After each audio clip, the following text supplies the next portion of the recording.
ಹೆದರುವ ಕಾರಣ ಅಂತೂ ಇಲ್ಲ ಸರ್. ಯಾಕಂದ್ರೆ HIV ಸೋಂಕಿತ ಎಷ್ಟೋ ಜನ ಇವತ್ತು ರೀ ಇನ್ನೂ ದೀರ್ಘಾಯುಷಿಗಳಾಗಿ ಬಾಳ್ತಾ ಇದ್ದಾರೆ ರೀ.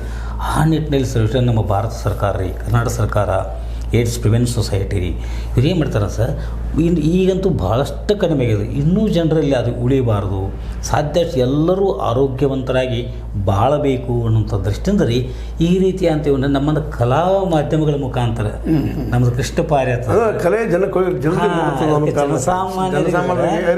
ಅರಿವು ಮೂಡಿಸೋದು ರೀ. ನೇರ ಮತ್ತು ಯಾರನ್ನೂ ಸರ್ ನಾವು ಕ್ರಿಟಿಸೈಸ್ ಮಾಡೋಕ್ಕೆ ಬರೋಂಗಿಲ್ಲ ರೀ. ಅಕಸ್ಮಾತ್ ಈಗ ನನಗೆ HIV ಐತೆ ಅಂತಂದರೂ ಕೂಡ ಸರ್ ಅದನ್ನು ಬೇರೆ ಯಾರು ಅದನ್ನು ಮಾಡೋಕ್ಕೆ ಅವ್ರನ್ನ ಹೊರಗೆ ಇಡಕ್ಕೆ ಬರೋಂಗಿಲ್ಲ. ಅವ್ರು ಕೂಡ ಊಟ ಮಾಡಿದ್ರೂ ಏನಾಗೋದಿಲ್ಲ, ಅವರು ಕೂಡ ನಾವು ಮಾಡಿದ್ರು ಏನಾಗೋದಿಲ್ಲ ರೀ.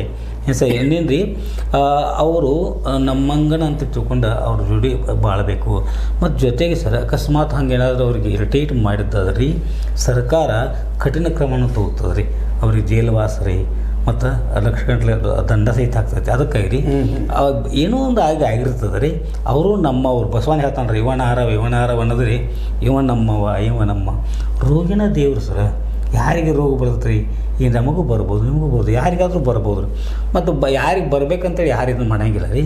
ಮತ್ತು ಬಂದ ನಂತರ ಮತ್ತೇನು ಮಾಡೋಕ್ಕೆ ಬರೋದಿಲ್ಲ ರೀ. ಒಂದು ಕಾಲ ಕುಷ್ಠರೋಗ ಹಂಗೆ ಇತ್ತು, ಅದಕ್ಕೆ ಹೊರಗೆ ಇಡ್ತಾ ಇದ್ರು ಊರಿಂದ ಹೊರಗೆ. ಹಾಂ ಸರ್, ಇವತ್ತು ಅದು ತಿಂಗಳಿಗೆ ಬಂದದ್ದು ಕುಷ್ಠರೋಗದು ಅದು ಗುಣಪಡಿಸೋಕ್ಕೆ ಸಾಧ್ಯ ಎಲ್ಲ ರೋಗಗಳಿಗೆ. ಅದೇ ರೀತಿ ಇವತ್ತು ಏಡ್ಸು ಇವತ್ತು ಔಷಧಗಳು ಬಂದಿದ್ದಾವೆ.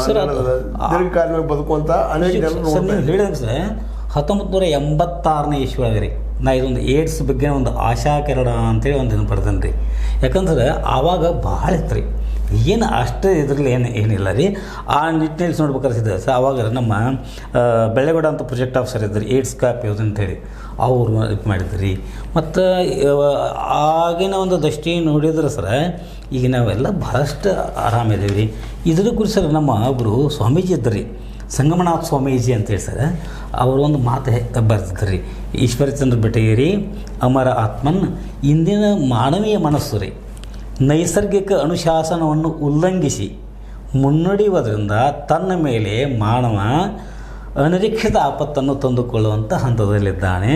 ಅದೇ ರೀತಿಯಲ್ಲಿ ಏಡ್ಸ್ ಇಂಥ HIV ಬರಬಾರ್ದು. ಇಂಥ ಅಕಾಲಿಕ ಅಪಾಯದಿಂದ ತಪ್ಪಿಸಿಕೊಳ್ಳಲು ಅವನ ಪ್ರವೃತ್ತಿ ಆತ್ಮಾಭಿಮುಖಗೊಳಿಸಲಿದೆ. ಅಂದರೆ ಒಂದು ಒಳ್ಳೆಯ ನಡತೆಯಲ್ಲಿದ್ದರೆ ಒಳ್ಳೆಯದಾಕತಿ. ಯಾವ ದೃಷ್ಟಿಯಿಂದ ನೀವು ಬರೋಂಥ ಇದು ಏನಿದಿಲ್ಲ, ಒಳ್ಳೆಯ ಕೃತಿ ಅಂತೇಳಿ ಅವ್ರ ಆಶೀರ್ವಾದ ಮಾತಾಡಿದಾಗ ಹೇಳಿ ನಿಜಕ್ಕೂ ನನಗೂ ಸಹಿತ ಅಷ್ಟೇ ಅನ್ಸುತ್ತೆ. ಈಗ ಮೊನ್ನೆ ಹಾವೇರಿ ನಡೆದಂತಂದ್ರೆ ಮತ್ತೇನು ನಡೀತಿರಲ್ಲಿ ಅಲ್ಲಿ ವಿಶೇಷವಾಗಿ ಬೇರೆ ಬೇರೆ ಬೇರೆ ಬೇರೆ ರಾಜ್ಯದ ವಿವಿಧೆಡೆಗಳಿಂದ ರೀ ಸುಮಾರು 86 ತಂಡಗಳು ಬಂದಿದ್ದು ರೀ. ಬೇರೆ ಬೇರೆ ಮನೆ ಹೇಳಿದ್ರು ಸರಿ, ಜಾನಪದದಾಗ ಭಾಳಷ್ಟು ಪ್ರಕಾರಗಳದು. ಅವರ ಮುಖಾಂತರ ಏನು ಸರ್ ಜನರಿಗೆ ಮೊದಲು ರೀ ಹಳ್ಳಿಗಳಾಗಲಿ ಸಮುದಾಯಗಳಿಗೆ ಅಂತ ಮೊದಲು ಅವ್ರನ್ನ ಆ ವಾದ್ಯಗಳು ಅವ್ರ ಜನಪದ ಕಲೆಗಳನ್ನು ಒಂದು ಸ್ವಲ್ಪ ತೋರಿಸಿದ ನಂತರ ಜನ ಕೂಡ್ತಾರೆ. ಕೂಡಿದ ನಂತರ ಇದು